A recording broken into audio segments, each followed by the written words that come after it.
हाय बच्चों, कैसे हो? तो very fine. Myself Vishnu Soni, वापस से to Science Academy online platform पर आपका वेलकम। तो बेटा, हम लोग फिलहाल वर्क फ्रॉम होम पे वर्क कर रहे हैं, तो थोड़ा सा आप लोगों को भी एडजस्ट करना है, क्योंकि स्टूडियो जैसा मज़ा फिलहाल आप लोगों को कुछ वीडियो में नज़र नहीं आएगा। लेकिन केवल डेकोरम से हमें मतलब नहीं, हमें तो टीचिंग से मतलब है। टीचिंग के अंदाज में, टीचिंग के फीलिंग में कोई फ़र्क नहीं पड़ेगा। आप लोगों को कोई भी टॉपिक में कोई भी कोई प्रॉब्लम डिस्कस नहीं करनी पड़ेगी। तो वापस से अपन लोग अपनी टीचिंग पे आते हैं। तो बेटा, आप लोगों ने लास्ट टॉपिक देखा होगा कि हम लोगों ने जीवों में जनन, जो reproduction in organic chapter start कर रखा था, उसमें लास्ट वीडियो आप लोगों ने देखा होगा। हम लोगों ने जनन के प्रकार जो टॉपिक डिस्कस किया था वो कौन सा किया था? जनन के प्रकार।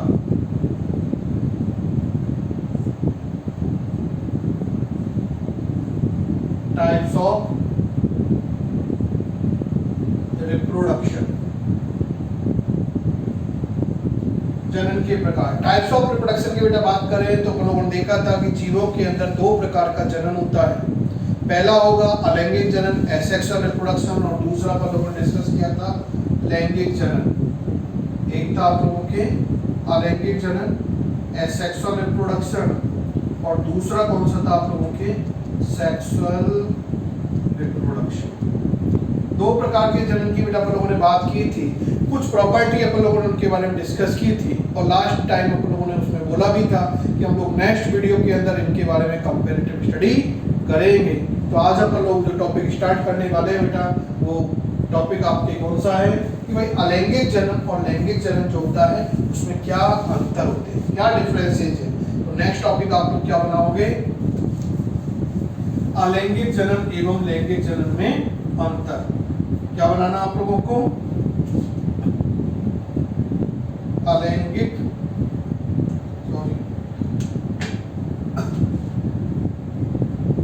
अलैंगिक जनन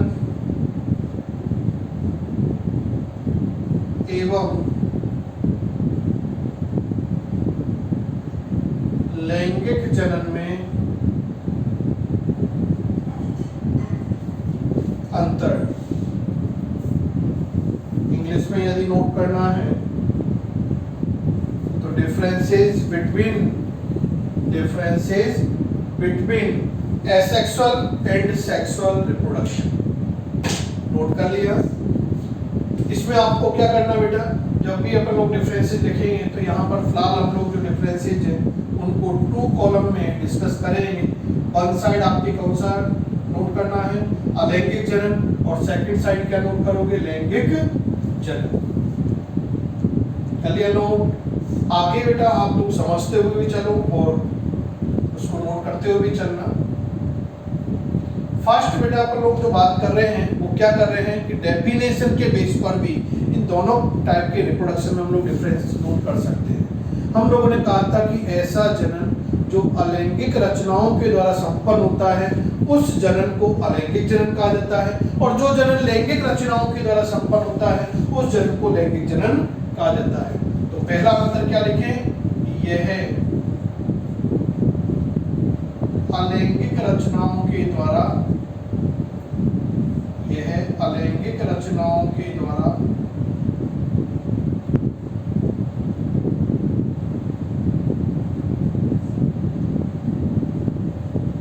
संपन्न होता है।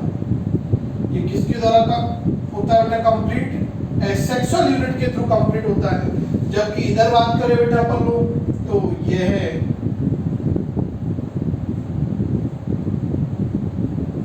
लैंगिक रचनाओं के द्वारा, लैंगिक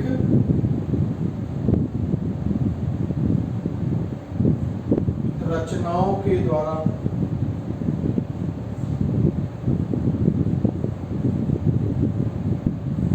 संपन्न होता है।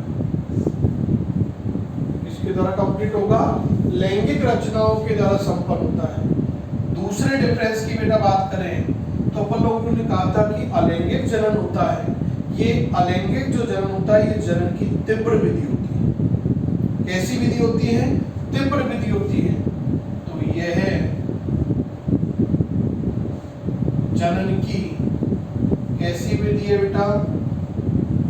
तीव्र विधि, जबकि इधर क्या नोट करेंगे, हमने कहा था कि अलैंगिक जो जनन होता है ये तीव्र विधि होती है, जबकि लैंगिक जनन की क्या होती है, धीमी विधि होती है। तो ये जनन की कैसी विधि है, यह है जनन की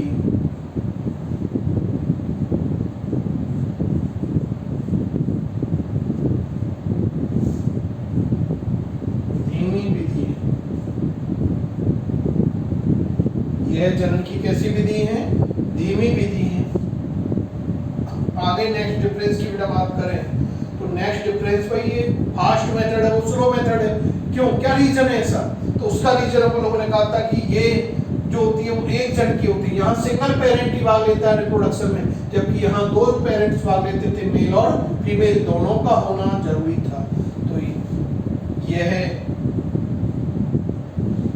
एक जनकीय यूनिपेरेंटल होती। अलैंगिक जनन कैसा होता है, एक जनकीय होता है, जबकि ये कैसा होता है, द्विजनकीय होता है, द्विजनकीय होता है, बाई पेरेंटल होता है। आगे डिफरेंस की बात करें बेटा तो अपन लोगों ने कहा था कि अलैंगिक जनन की सबसे सामान्य विधि है, कॉमन मोड है, जबकि वो जटिल विधि है, कॉम्प्लेक्स मेथड है। तो यह है जनन की सबसे सामान्य विधि है, ये जनन की सबसे सामान्य विधि है, सबसे कॉमन मेथड है। जबकि इधर क्या नोट करें, यह है जनन की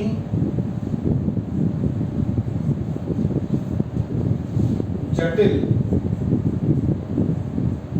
विधि।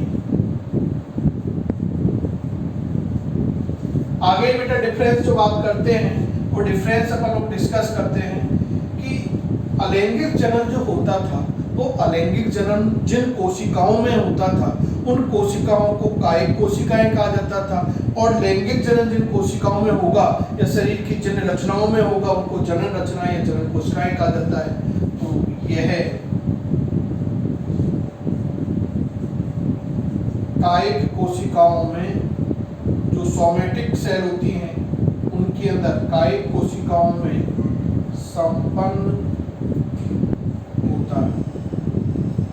ये किसमें होता है, कायिक कोशिकाओं में होता है। जबकि इधर बात करेंगे तो यह जनन कोशिकाओं में होता है। किसमें होगा, जनन कोशिकाओं में होता है। तो कुछ अभी तक अपन लोगों ने डिफरेंस देखे।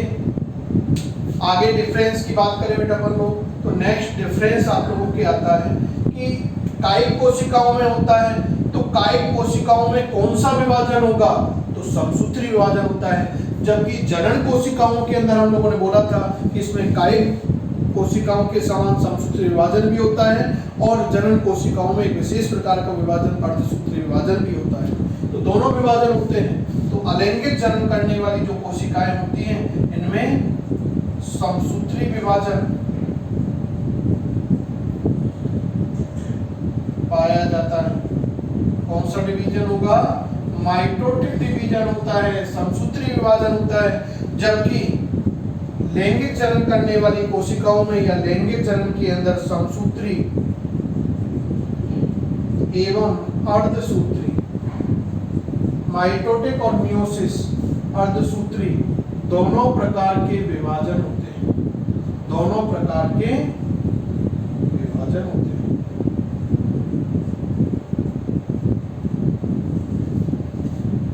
जब हम लोग नेक्स्ट डिफरेंस की बात करेंगे तो डिफरेंस क्या आएगा, इन्हीं से निकल के आएगा। हम लोगों ने कहा था कि जब कोशिकाओं के अंदर समसूत्री विभाजन होता है तो जनक कोशिका से जब पुत्री कोशिकाएं बनती हैं तो उन पुत्री कोशिकाओं के अंदर गुणसूत्रों की संख्या क्या होती है, जनक कोशिका के समान होती है। तो बनने वाली कोशिकाओं में या बनने वाली जो संतति या पुत्री कोशिकाएं होती हैं उनके अंदर आकार की और आनुवांशिक रूप से समानता आ जाती है। और जब आकार की और आनुवांशिक रूप से समानता आती है तो ऐसी संतति को क्लोन कहा जाता है। ऐसी संतति को क्या बोलेंगे अपन बेटा, क्लोन बोलते हैं।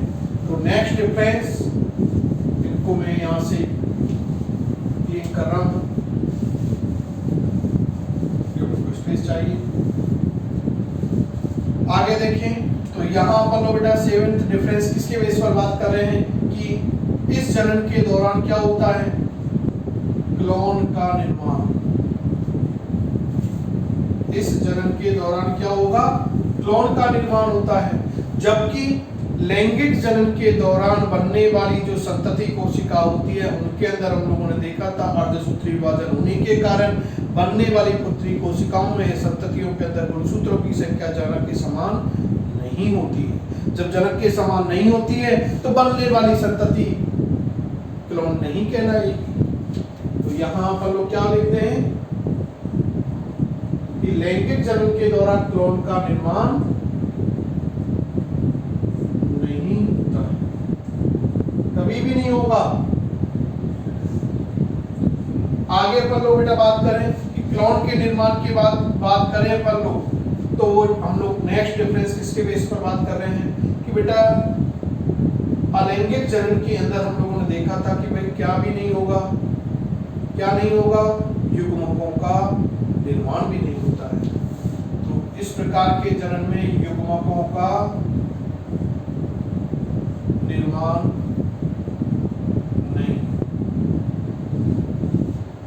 नहीं होता है और इधर युग्मकों का निर्माण होता है। गैमेट का निर्माण होगा। जब युग्मकों का निर्माण नहीं होगा तो युग्मकों के मध्य में संलयन भी नहीं होगा। तो अगला डिफरेंस क्या बोले, युग्मकों के मध्य संलयन का अभाव। इस प्रकार के जनन में क्या होता है, युग्मकों का संलयन नहीं होता है। जबकि लैंगिक जनन के दौरान क्या होगा, युग्मकों का संलयन होता। आगे बेटा बात करें अपन लोग नेक्स्ट डिफरेंस की। हम लोगों ने देखा था कि माइटोटिक डिवीजन होता है। माइटोटिक डिवीजन होगा तो बनने वाली जो पुत्री कोशिकाएं होंगी, संतति या जनक जो कोशिकाएं होंगी उनके अंदर जनक के समान गुणसूत्रों की संख्या होने के कारण इनके दौरान हम लोग विभिन्नताएं उत्पन्न नहीं कर सकते। तो इस जनन के दौरान विभिन्नताएं,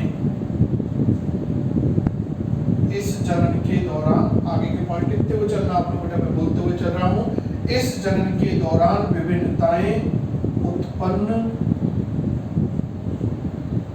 नहीं होती, नहीं की जा सकती है। लेकिन लैंगिक जनन के दौरान क्या की जा सकती है बेटा, विभिन्नताएं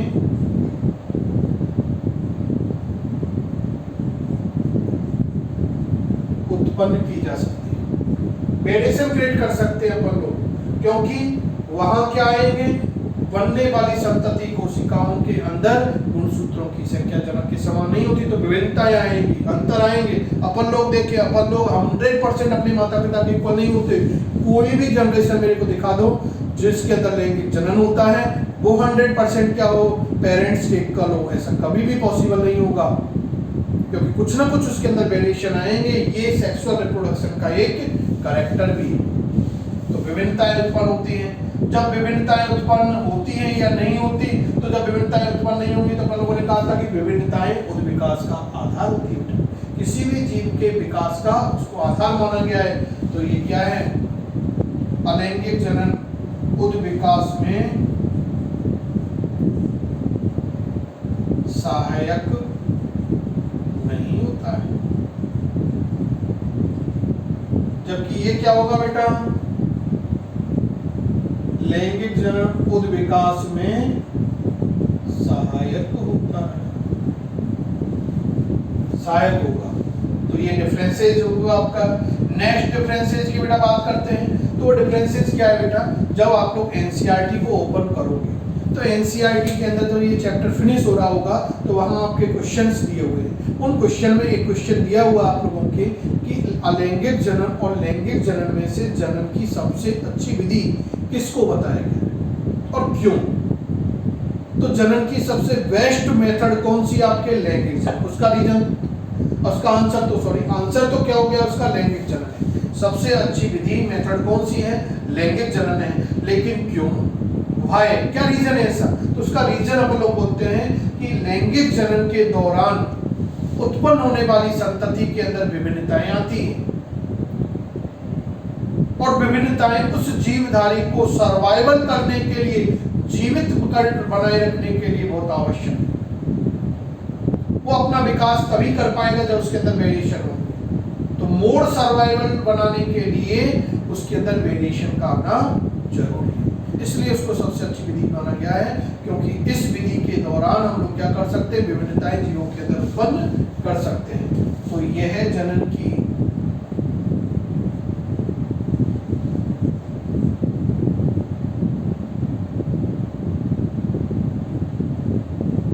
कम महत्वपूर्ण विधि है, ऐसा लिख सकते हैं, क्योंकि वो अच्छी विधि है तो ये कम अच्छी विधि है, कम महत्वपूर्ण विधि है। और यह है जनन की सबसे अच्छी विधि, बेस्ट मेथड है और ये बेस्ट मेथड नहीं है। आगे हम लोगों ने बेटा लास्ट वीडियो के अंदर देखा था कि एग्जाम्पल बेस भी हम लोग यहाँ डिफरेंस बोल सकते हैं कि अलैंगिक जनन जो होता है बेटा, वो अलैंगिक जनन सामान्यतः जो निम्न वर्गीय पादप होते हैं और जो निम्न वर्गीय जंतु होते हैं, जैसे निम्न वर्गीय पादपों की बात करें तो सहवाग वगैरह होते हैं। निम्न वर्गीय जंतुओं की बात करें तो पॉलीमेरासी, टेट्राकाइट जो आपके होते हैं मोलस्का संघ के जो मेंबर हैं, उनके अंदर अलैंगिक जनन सबसे अच्छी विधि होती है। जनन होने तो उनमें भी लैंगिक जनन की बात कर सकते हैं, लेकिन उसमें सबसे अच्छी मेथड की बात करेंगे तो अलैंगिक जनन होगा। लेकिन उच्च वर्गीय पादप और जंतुओं की बात करेंगे, टेरिडोफाइट, एंजियोस्पर्म, जिम्नोस्पर्म की बात करेंगे तो उसमें लैंगिक जनन होगा। या हम लोग कॉर्डेटा सम के प्राणियों की बात करेंगे तो उसके अंदर लैंगिक जनन होगा। तो सेक्सुअल और असेक्सुअल जो रिप्रोडक्शन है उनको एग्जांपल बेस पर जो लोग डिफरेंस बना सकते हैं। तो ये किसमें होगा? निम्न वर्गीय पादपों और निम्न वर्गीय जंतुओं में होता है। उदाहरण हो गए। और ये किसमें होगा? उच्च वर्गीय पादपों एवं उच्च वर्गीय जंतु। उच्च वर्गीय पादपों और उच्च वर्गीय जंतुओं के अंदर इस प्रकार का जनन होता है। तो ये हम लोगों ने बेटा कुछ डिफरेंसेस डिस्कस किए थे, किसके अंदर? अलैंगिक जनन एवं लैंगिक जनन के अंदर। तो अलैंगिक जनन और लैंगिक जनन के अंदर हम लोगों ने देखा था कि मेजर कौन कौन से डिफरेंसेस हैं। उन डिफरेंसेस को हम लोगों ने नोट भी किया है। इन सारे डिफरेंसेस को आप लोगों को क्या करना है? अपनी नोटबुक के अंदर नोट करना है एक बार वापस से, क्योंकि कोई अपन लोगों ने नया बात डिस्कस नहीं की है। नया पॉइंट शायद बहुत कम आया है यहाँ पर, क्योंकि अपन लोगों ने बेसिक जब टाइप डिस्कस किए थे वही बोल दिए थे। लेकिन इसको भी नोट करना जरूरी है, क्योंकि बोर्ड्स एग्जाम में आप लोगों से यहाँ से क्वेश्चन आ सकते हैं। थ्योरेटिकल पार्ट है, तो इसलिए अपन लोगों ने इसको वापस से इस तरह से टेबल फॉर्म में नोट किया था। यहाँ तक यदि आपको कोई प्रॉब्लम हो तो मेरे से कांटेक्ट कर सकते हैं। तब तक के लिए गुड बाय, थैंक यू।